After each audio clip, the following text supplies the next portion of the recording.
What's going on, ladies and gentlemen? It's Daniel, and welcome back to another video. This is one of my biggest projects that I have been working on for the last couple days, and I'm here to present it to you guys right now. This is my 2021 NASCAR schedule. Now, I know what you're thinking. I'm a little bit crazy for doing a 2021 NASCAR schedule when the 2020 NASCAR schedule for the rest of the season has not been brought up yet, and we don't know what's going to happen. However, I've had kind of an idea of us doing this video for quite some time, and with this kind of postponement that has been going on due to the situation that's going around the world, I wanted to do my own 2021 NASCAR schedule. Now, this is not a predictions-based video. This is just like what I like my dream schedule kind of like to be. And it's kind of actually similar to the 2020 NASCAR schedule with some decent changes that would take place during this time. So, let's go ahead and just jump straight into it. So to start off the season, we're going to run the Busch Clash on February 9th like originally they're going to run it. Then we're going to run the Daytona Duels on February 11th, and then the Daytona 500 will take place on February 14th. I like how they're structuring the Daytona weekend, the Busch Clash being on the 9th on the road course. I'm excited for that personally. That's going to be a lot of fun. Then you got the Daytona Duels taking place on February 11th, and I like that a 500 for me would take place on February 14th, a week after the Super Bowl. A lot of hype going to be around the Daytona 500, and that week as well. I think there'll be a lot of hype around that Busch Clash. I think that is going to be a really exciting race. Up next, the second race of the year, we go to Las Vegas. I like Las Vegas being race 2. I think Las Vegas being the second race, it's really good for the fans. And I think going to race 2 headed to Las Vegas, I like that being race number 2. Now to race 3, and this will be the first change to the NASCAR schedule. Instead of heading out to Auto Club, which we did go this year, we're going to go to Infineon and Sonoma on February 20th. Have you noticed on that race in particular, do you notice when you look at the images of Sonoma that it looks really, really green and looks really beautiful? I want to go there early in February. I think the weather is good in February, in California especially. You don't have a lot of times rain problems out in Sonoma. And I think in Sonoma would be a really good race to have as race 3. And plus, I think it should be part of the West Coast swing. You're going to notice there's going to be a lot of road courses on my schedule as well. Up next, we move Auto Club from race 3 back to race 4 on March 7th. I like Auto Club being part of the 3 races. And I think Auto Club being the third and final race of the West Coast swing, being the final race of the West Coast swing, I think that's really going to be race number 4. Up next is Atlanta as race number 5 on March 14th. I like Atlanta being the 5th race. I like it being kind of farther back in the year. I did not like it being the second race of the year in 2019. It was too cold. And I do think the racing will be better with this race being a little bit farther back than its original date. Up next on March 21st, we have race 6, which is actually going to be Homestead. I know that a lot of fans are not going to be happy with this decision that I would make. But personally, I think Homestead in March is good. I mean, I understand why fans be upset. I think it should be the championship race personally. But if you want to kind of have the one race as the 6th race of the year, you're going to have to keep Homestead, unfortunately, in that bracket as race number 6. Then right after, and this will be the only time we go to this race, we go to Texas on March 28th. Yeah, I think Texas, personally, is only going to get one race, in my opinion. Eddie Gossage loses one of his Texas races, and this ends up being race number 7, and the only time we go to Texas Motor Speedway. Right after that, we have another change to the season. Bristol is actually going to lose one of its dates, and Iowa is going to end up taking its place on April 11th. I don't know if I said this before in the past, but I like Iowa to be taken over for Bristol. Iowa, in my opinion, I think is a better racetrack than, well, not a better racetrack than Bristol, but I think Iowa has earned a cup date, in my honest opinion. And I would like Iowa, like I said, to take over early in the year. I know it kind of doesn't make sense to have it kind of earlier in the year, since weather can be a factor, especially in the Midwest. But I'd like Iowa to kind of be a short track takeover for that first Bristol date.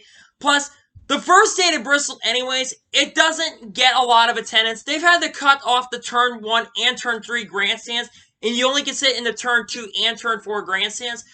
So, in my honest opinion, I think Iowa should be kind of early in the year and should be race number 8. Right after that, after the Iowa race, plus I love Iowa. Right after Iowa, we go to another short track. We go to Richmond Raceway on April 18th on that Saturday night. It's going to be, and also, by the way, actually, it's a day race, I'm sorry. Richmond's going to go back to the day. In my opinion, the racing in the day is better than the night. I think racing in Richmond has honestly gotten a lot better over the years. But I think Richmond goes where it should be. I like where it is. Right after Richmond, we head to Talladega on April 25th. So Talladega stays where it is. Then Dover is going to go to May 2nd. But Dover's also going to lose one of its dates. It's going to end up being May 2nd, the only time we had a Dover Motor Speedway. Dover is going to end up losing their date.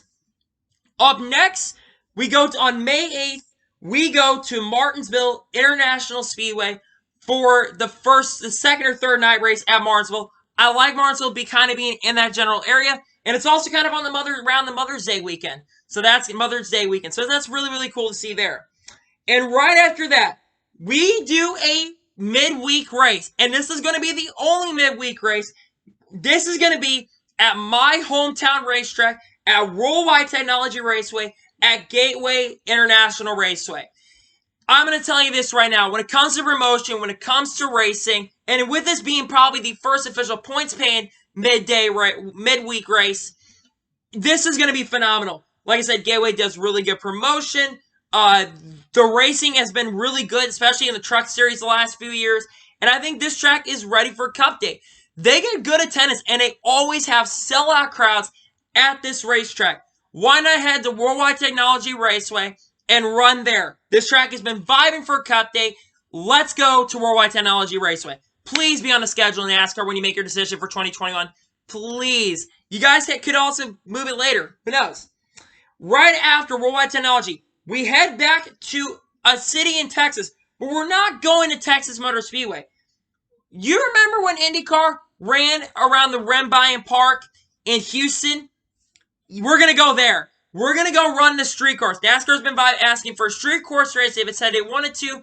Instead of going to like Toronto or Detroit or Long Beach, why not go to Houston? Slash Hughes actually talked about this in his video, talking about how this race had some craziness. Why not bring Houston to the series on a Sunday afternoon and run the first ever street course? And this is actually going to be the only street course on the season. So there you go. Houston goes right after the Worldwide Technology race. Right after that, on May 22nd, we run the All-Star race. But we're going to run the All-Star race on the Charlotte Roval instead on the regular Charlotte Motor Speedway. I like the All-Star race, and I do think it's good racing, especially last year's race. But at the same time, as I was just saying, I would like the All-Star race to kind of be on the Charlotte Roval. Yes, I do like the race being on the Charlotte Speedway itself, but the Charlotte Roval, I think, is going to bring a lot more friendly fun. And I think people love the Roval. Plus, drivers in this All-Star race, let's try something new. We haven't ran the Roval in the All-Star race. Why not go to the Charlotte Roval for the All-Star race? Let's go ahead and do that. Right after the All-Star race, we run the traditional Coca-Cola 600 on May 30th, and we do the triple header. Unfortunately, this year, due to the situation that's going on around the world, the Monaco Grand Prix has been canceled, and the Indy 500 has moved to August 23rd. We won't have this problem. I don't think next year we won't have this issue. So, we're going to have the Coca-Cola 600, and we're going to have the triple header, and it's going to be a fun weekend. And I do believe we will have someone try to double next year. We'll see what happens there. Right after Charlotte, we head to Michigan International Speedway on June 6th. However, this will be the only time we go to Michigan International Speedway. Michigan also loses one of its days. What, like I said, you're going to notice is that most of these racetracks are going to end up losing one of their dates because most tracks don't deserve 2 days, and we got to try to get some of these new tracks they want in the Cup schedule. Michigan loses one of its dates, and we run this race the first day on June 6th. Right after Michigan International Speedway, on June 13th, we head to the Chicagoland International Speedway, and this actually will be the first race that we end up running on the NBC network. Yes, NBC is going to end up getting a lot of the season, but Chicagoland will take place on June 13th. Right after that, we run the doubleheader at Pocono on June 20th and June 21st. I know we haven't seen the doubleheaders at Pocono International Speedway at this point, but I think that Pocono still should get its doubleheader. They were too close together to where you couldn't run a doubleheader, so I'm glad Pocono is getting a doubleheader. Plus, they're almost basically have sold out that event, unless, of course, NASCAR says that we're not going to run the doubleheader with fans, unfortunately. We might see that, but yeah, Pocono is going to take place right after Chicagoland. Right after that, on July 4th weekend, we do go to Indianapolis Motor Speedway. Now, I would have liked to run Daytona, the Daytona race, on back to the 4th of July, but I'm going to keep Indianapolis on July 4th because we're going to run, because in my honest opinion, in my schedule terms, I would like them to run the road course instead of the Brickyard. Just like the Xfinity Series, I want to see Indianapolis on the road course. I think that would be a lot better. Let's run Indianapolis on the road course instead of running on the traditional Brickyard racetrack. Let's change things up a little bit because I'm kind of tired of running on the Brickyard, and Roger Penske might make some different decisions than the presidents of the other series used to, because I think it's better on the road course. I think it's going to be better on the road course than it's going to end up being on the Brickyard to begin with. So let's run it on the road course. Right after Indianapolis, we go to Kentucky International Speedway on July the 10th, around its traditional date like it used to be. I don't usually think the race in Kentucky is that great, and people probably were asking me, would you remove Kentucky off the series? No, even though the racing in Kentucky's not been that great ever, really, I still would like Kentucky to be part of the schedule, personally, because its race has been on the schedule for about 10 years. Let's just keep it on the schedule. And right after Kentucky, we had the New Hampshire International Raceway on July the 18th. Yeah, New Hampshire, I think the racing in the last years especially has improved drastically in New Hampshire Motor Speedway. And I think with this package getting fixed at New Hampshire, I think the racing is honestly going to be a lot better at New Hampshire. Then right after New Hampshire International Speedway, we're going to go to Watkins Glen on July the 25th. I think the racing at Watkins Glen the last few years has honestly been a lot better. And I think Watkins Glen can provide some really good stuff for the future of the sport. And I think Watkins Glen is a great racetrack and another road course on the schedule. Then right after Watkins Glen, we go to Daytona a little bit earlier this year. I'm moving it up way earlier to July the 31st. I'm going to tell you right now, that is not going to be the cutoff race. This is race number 25 of the year. I think Daytona International Speedway, I want to kind of move it a little bit closer back to the 4th of July. And eventually in 2022, when I do my 2022 NASCAR schedule, I actually plan on moving it back over to the July 4th if I was NASCAR. But I'm kind of trying to move it up a little bit earlier. And this will be the second to last race before the playoffs begin. I don't want it to be the cutoff race. I personally don't want it to be the cutoff race. But I want it to be kind of close around that playoff area. And with my schedule, it's kind of close there. But it's not going to be the cutoff race. I think Daytona is a great race. It does deserve 2 dates in my opinion. I think you're going to see a lot of fans are going to end up going to Daytona International Speedway. And now finally, in my 2021 NASCAR schedule, the final race before the playoffs on August 8th, I believe, is going to be 7th or 8th, Canadian Tire. We're going to go to Canadian Tire for the first time. Canadian Tire has had some fantastic finishes and races in the NASCAR Gander Outdoor and RV Truck Series, and I think Canadian Tire is going to end up taking place on August 7th. And that'll be the final race before the playoffs take place. Now, we go into the playoff structure, and this is how the playoffs are going to begin. Bristol is going to start the playoffs off on August 14th. I think Bristol should open up, in my opinion, the playoffs. There's reasons why this year it's not opening up because of the Southern 500, and we'll talk about that as well. But Bristol is going to take place as race 1 in the NASCAR playoffs. I like Bristol as a race, and you're going to have basically around kind of like that summer race and an NRA race, and that's going to be the only time we head to Bristol this season. And I think we're going to see a really good sellout crowd, and you might see more seats come in Bristol. Who knows? Right after Bristol, we go to another short track. We go to Richmond for a second time on August 21st. Now, people probably are asking as well, why would I put Richmond 2 times and only Bristol once? Attendance has kind of been iffy. Depends on what you figure, but Richmond going to be race number 2 in the playoffs. And finally, to conclude the final race of the first round of the playoffs, Charlotte will take place on August 28th of the season. I like that. I like Charlotte Roval kind of being the cutoff race, especially now that it's going to be the cutoff race in the round of 12.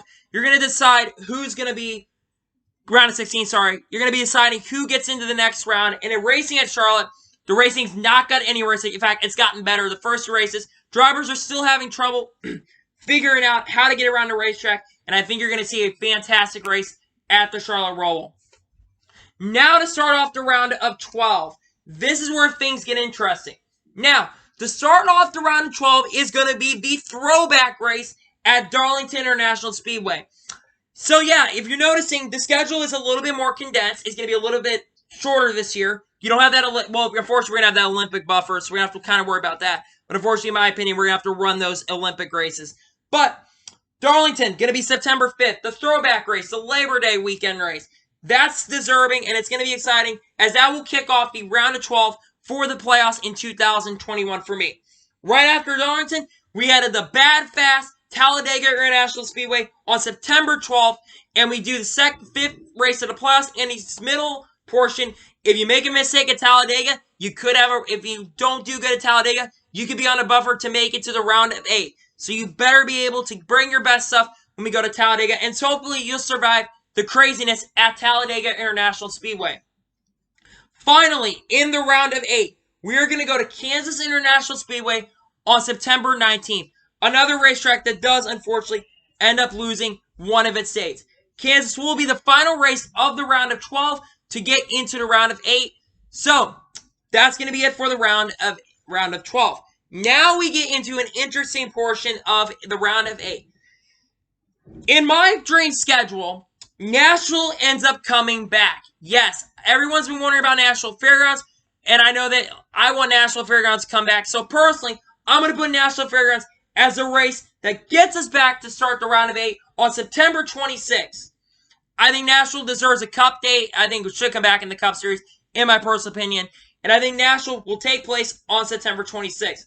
The second race of the round of 8 is going to take place at the Circuit of the Americas. Texas lost one of its days, so you probably were wondering what track was going to replace it. That is going to be the Circuit of the Americas. I think the Circuit of the Americas is a fantastic facility, and I think the drivers, especially the playoff drivers, are going to have a difficult time. Will someone get into the championship for this race? Who really knows? As I said, sorry, I had to pause it again. Circuit of Americas, I think is going to be challenging for the competitors and the drivers. Guys that had to run the IndyCar Series kind of had troubles when we ran here last year. Unfortunately, that race got postponed this year, and I think canceled, and you'll probably know why. But the Circuit of Americas, I think, is going to be a challenging track for the racers and the people racing in the series. Now, to the final race of the round of 8, and the race to get into the championship for, we're going to go to Martinsville on October the 10th. Martinsville, I think, is a fantastic racetrack. It deserves 2 races, in my honest opinion, and I think you're going to see 2 sellout crowds, especially since this race will be on NBC, and I think you're going to see a lot of fantastic racing at Martinsville. Now, we get to the championship race, and the championship race is going to be a race that impressed me a lot this year. When we watched it this year, I think the racing, especially being a championship, I think now it definitely deserves a championship race. This is Phoenix International Raceway on October 17th. That is going to be the championship race for the NASCAR Cup Series. I know people are wondering where's the Xfinity Series Truck Series schedule, but we'll get to that maybe in a later day. Phoenix International Speedway is going to take place as the final race of the season in a championship for to decide who goes out and wins the championship, and that is it for this. And as you notice, this schedule is condensed about a month earlier than what it used to be. Instead of it being like November 8th, we're going to end about the middle of October. Now, this will play into the factor of, with the Olympics being around, what's going to happen? Well, we're going to run, unfortunately, during those 2 weeks. I really don't care for the Olympics, honestly, as much as I used to. So, yeah, we're going to run during the Olympics. So, yeah, that is my dream 2021 NASCAR schedule. Anyway, what do you guys think about that 2021 NASCAR schedule? Let me know in the comments below. So anyway, I want to thank you guys for watching today's video. Please like and subscribe to the channel and turn notifications on so you can be notified when a video does go live on my channel. Follow me on Twitter, Facebook, and Instagram. Links in the description below for that. And anyway, I want to thank you guys for watching today's video, and I will see you guys next time. Take care, everybody.